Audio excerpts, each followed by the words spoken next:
ku saurara da kyau ku ji, ku saurara da kyau ku ji wannan magana. Ya ƴan uwana al'ummar Najeriya, ku saurara da kyau ku ji wannan magana da wannan mata za ta yi. Ku saurara da kyau. Jami'an tsaron Najeriya dukkaninsu 'yan kwangila ne. Dukkaninsu 'yan kwangila ne. 'Yan kwangila ne saboda yanzu misali, idan ya zama na cewar kai jini da tsokan al'umma shine hanyar samun kuɗinka, to har abada ba za ka daina shan jinin al'umma ba. Tsayan faɗa maka, akwai lokacin da Fulani arɗoɗin nan da yawa wajen su 3,000 suka haɗa kansu suka aiko ta wajen wani jami'in tsaro, aka zo suka same ni aka ce in je in faɗa wa shugaban ƙasa ga hanyoyin da za a yi bi a daina ta'addancin nan na Fulani. Amma suka fito suka ce su ba za su yi aiki da soja ba, su Fulanin suka ce su kuma ba za su yi da 'yan sanda ba, amma sun yarda za su yi da DSS, za su yi da civil defense, za su yi da 'yan vigilante.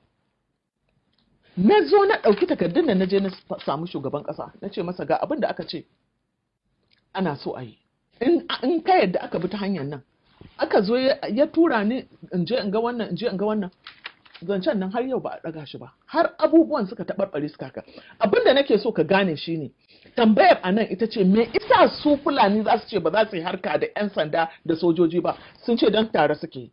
Sau nawa za ka ga an nuna ba Fulatanin da zai fito ya yi rantsuwa a gaban mutane ya ce shi ya rantse da hukuma suke yi wannan abu, kuma ai biri na kama da mutum. Yaya za a yi Faruk a ce yau an je ka karɓi miliyan 200 kana zaune a daji a canke kuɗaɗen nan da duk nauyinsu a kai su wai su ɓata a ce ba a kama mutanen ba zai yiwu ba idan ba da jami'an tsaro ake ba.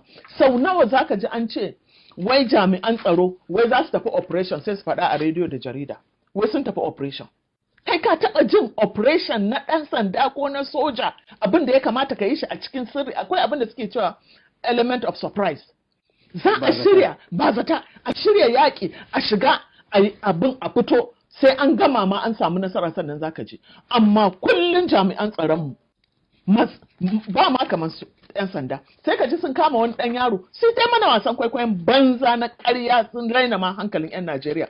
Sai a zo a ɗauko a ce wai gashi nan an kama shi, to kai laifin me kai? To ɗan sandan kirki da ya san abin da yake da hankali, ai kotu kai ka san za ka kai, ba kai ne alkali ba. To daga lokacin da abin da ya kamata evidence ɗin da ya kamata ka kai kotu ka faɗa a kotu don ka riga ka tattara evidence ɗinka, sai ka zo ka tara. Hajiya waye kike? Allah ya miki albarka. Yanzu da ka yi magana sai a ce ana gayyatan ka zo kai ƙarin bayani. Mata malamin nan ma an Salihu. Yanzu ya ce ana neman ka zo kai ƙarin bayani. To Allah ya samu dace, Allah ya gyara mana. Amma dai Najeriya kan Allah ya gyara mana.